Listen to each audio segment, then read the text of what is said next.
Essential Sound is an incredibly powerful tool for doing sound work within Premiere. To open the Essential Sound window, go to Window, Essential Sound. This may open as a pop-out window, but you can also drag it and place it in your workspace for ease.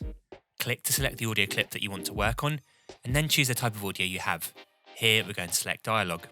Firstly, under the Loudness tab, the Auto Match option can be used to match the audio to the loudness level across your video. Under the Repair tab, there are several options to help clean up your audio.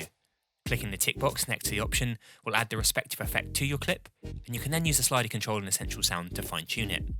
Here we have control over reducing background noise, rumble, hum, high frequency, ess-like sounds, and reverb. There are several other options too.